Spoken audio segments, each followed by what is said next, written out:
Hola! Toleleje, toleleje. Kunin at basahin, kunin at basahin. Ako po si Kuya Sam Pagaduan, ang inyong kasama sa ating lumalim at mamunga Gospel Reflection.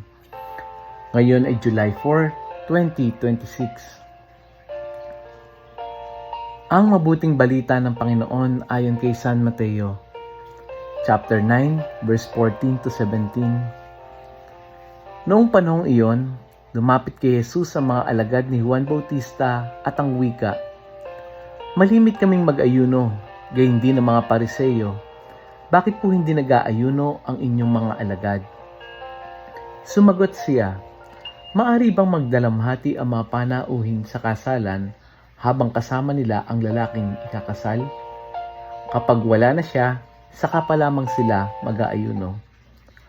Walang nagtatagpi ng bagong kayo sa lumang kasuotan, sapagkat mababatak ito ang tinagpian at lalong lalaki ang punit.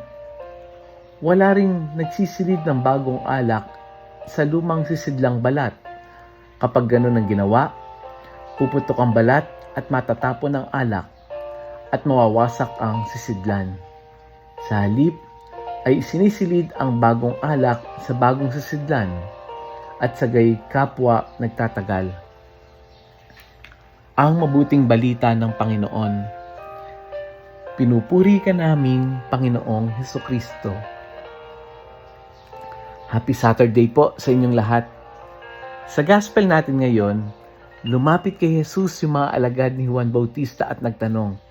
Sabi niya, "Madalas kami mag-ayuno ng mga Pariseyo, pero bakit hindi nag-aayuno yung mga alagad mo?" Hindi tinututulan ni Jesus yung pag-aayuno. Sa katunayan, mahalaga yung pag-aayuno o fasting sa buhay espiritual. Ngunit gusto niyang itama yung kanilang pangunawa. Kaya sabi niya, maari bang magdalamhati yung mga panauhin sa kasalan habang kasama pa nila ang lalaking ikakasal? Sa Bible, ang lalaking ikakasal ay si Jesus mismo. Ibig sabihin, dumating na ang Mesiyas. Dumating na ang panahon ng kagalakan at ang bagong tipan. Pagkatapos, gumamit siya ng dalawang paglalarawan. Yung una, yung bagong tela na itinatapal sa lumang damit. At pangalawa, ay yung bagong alak na inilalagay sa bagong sisidlan. Noong panahon ni Jesus, ang sisidlan ng alak ay gawa sa balat ng hayop. Kapag luma na ito, nagiging matigas na at nawawala na yung kakayahan niyang mag-expand o lumawak. Kapag nilagyan ito ng bagong alak na patuloy palang binuburo, puputok ang sisidlan at masasayang ang alak. Kaya sabi niya, ang bagong alak ay nilalagay sa bagong sisidlan. Ang punto ni Jesus ay hindi tungkol sa alak. Ito ay tungkol sa bagong buhay na dala niya. Hindi maaring tanggapin ang bagong biyaya ng Diyos habang mahigpit pa rin nakakapit sa lumang pamamaraan ng buhay. Pag tinignan natin, sa ating pang-araw-araw na buhay, ang pinakamahirap na baguhin ay hindi yung ating schedule, hindi yung ating trabaho. Ano yung pinakamahirap baguhin sa tingin ninyo? Yung ating sarili. May mga ugali tayong alam na nating hindi maganda, pero dala-dala pa rin natin. May mga relationship na alam nating nakakasakit na, pero kapit pa rin tayo. May mga bisyo, sama ng loob, way of thinking, limiting beliefs na matagal nang gustong palitan ni Lord. Pero minsan sinasabi natin, "Naku, ganito na lang talaga ako. Ito na yung nakasanayan ko. Hindi na ako magbabago." Pero hindi iyan yung tingin ni Lord sa atin. Kapag tumingin si Lord sa atin, hindi niya nakikita kung ano lang tayo ngayon. Bagkus, nakikita niya yung ating potential. At marahil, ito yung message ng gospel. Hindi natatakot si Jesus sa pagbabago. Tayo ang natatakot. Kasi, syempre, kapag tayo ay nagbago, ito ay may kasamang pagbitaw. Ito ay may kasamang pag-give up. We need to give up our pride. We need to give up our anger, yung galit natin, yung control natin. We need to give up yung matagal na nating nagbibigay sa atin ng false security.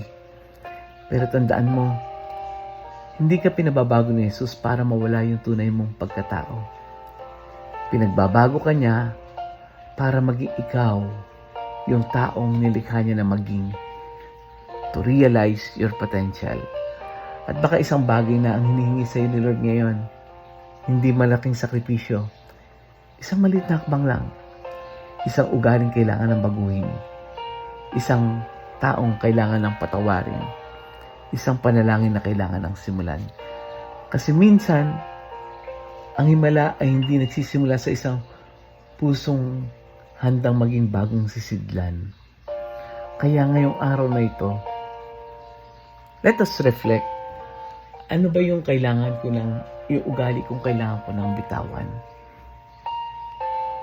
Let us pray. Panginoong Hesus, maraming salamat dahil hindi ka nagsasawang gumawa ng bago sa aming buhay. Kapag natatakot kaming magbago, bigyan mo kami ng tapang. Kapag mahigpit kaming kumakapit sa aming nakaraan, turuan mo kami magtiwala sa iyong kinabukasan.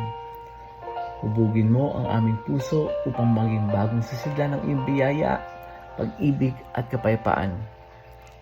At nawa araw-araw ay maging bukas kami sa pagbabago. Ikaw lamang makapagbibigay. Amen. Friends, bago tayo magtapos, may kakilala ka bang gustong magsimula muli?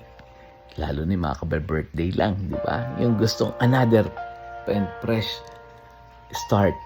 Share natin yung audio gospel na ito.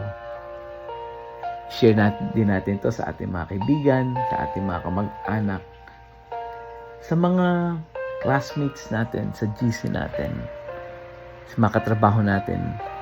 Hindi mo alam na baka sa simpleng pag-share mo, ito'y maging paalala sa kanya na hindi pa tapos ang Diyos sa kanyang buhay. May bago pa siyang inihahanda. Muli, ako po si Gasam Pagaduan, lagi nag-aanyaya. Halina, tayo ay lumalim at mamunga, lumalim sa pananampalataya at mamunga na mabuting gawa. God bless us all.